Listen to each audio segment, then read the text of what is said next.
Halo semuanya, selamat datang di sesi penjelasan visual kita kali ini. Gini, hari ini kita bakal ngebongkar satu topik fundamental yang secara harfiah bakal nentuin masa depan finansial kita. Kita sebut ini persamaan kekayaan.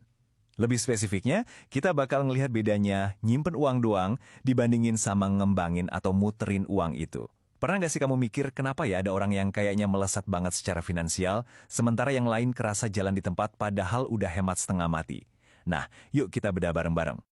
Oke, mari kita selami ini. Coba deh bayangin sebentar, kalau misalnya hari ini, detik ini juga, ada uang 10 juta rupiah di tangan kamu, apa insting pertamanya? Apakah kamu bakal langsung masukin ke rekening tabungan, dikunci rapat-rapat biar aman? Atau kamu justru mikir gimana caranya muterin uang itu biar jumlahnya makin banyak? Ini tuh dilema yang nyata banget loh. Wajar sih, banyak dari kita ngerasa tenang kalau ngelihat saldo pelan-pelan naik di bank. Tapi percaya deh, keputusan dari skenario imajiner barusan sebenarnya adalah kunci dari seluruh perjalanan finansial kamu ke depannya. Bagian pertama, nabung atau muterin uang. Pilihan yang benar-benar bahkan nentuin masa depan kamu. Masuk ke bagian kedua, kita bahas soal jebakan uang nganggur dan bahaya tersembunyi yang namanya inflasi. Buat ngejawab dilema di awal tadi, kita tuh harus berani ngadepin kenyataan yang mungkin agak bikin nggak nyaman, soal rasa aman dari tabungan konvensional. Jangan salah paham dulu ya, nabung itu mutlak banget buat fondasi keamanan finansial.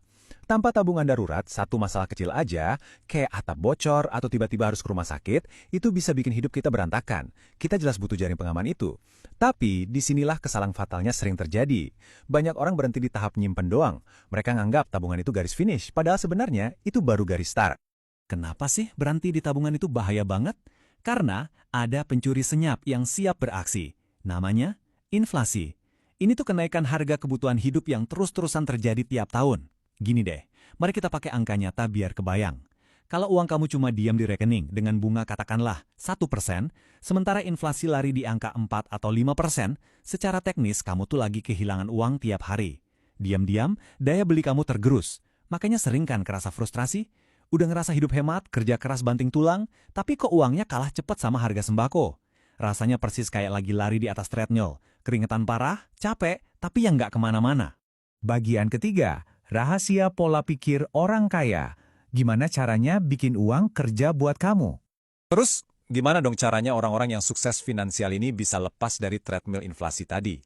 Jawabannya ada di cara pandang mereka yang beda 180 derajat soal uang. Coba perhatiin kontrasnya. Di satu sisi ada yang namanya uang nganggur. Uang yang cuma nongkrong dan pelan-pelan kehilangan daya beli karena inflasi. Nah, di sisi lain ada uang bergerak.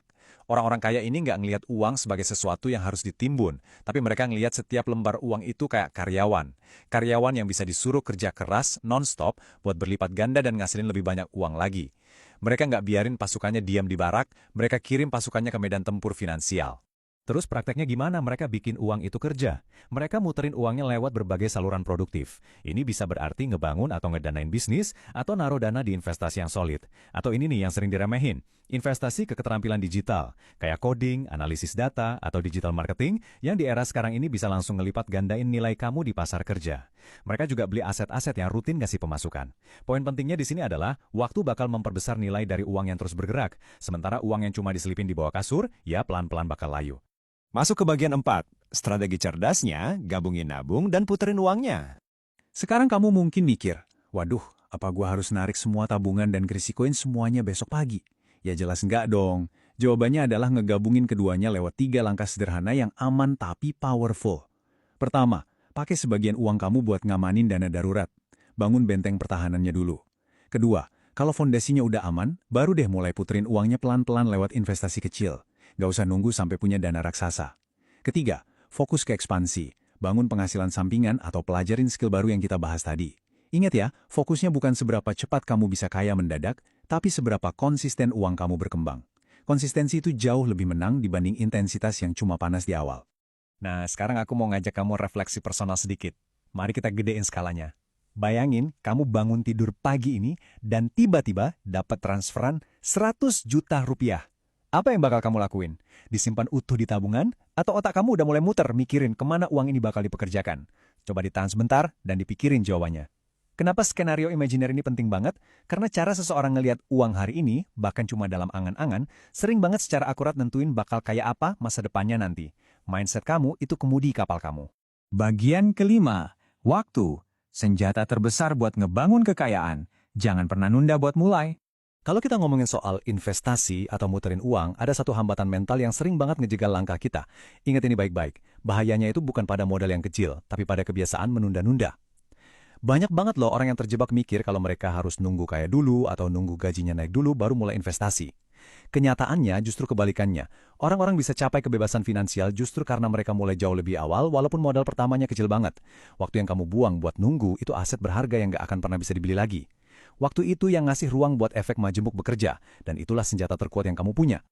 Sebagai penutup penjelasan visual kita kali ini, aku mau meninggalin kamu dengan satu pemikiran mendasar. Mulai hari ini, yuk kita ubah paradigmanya.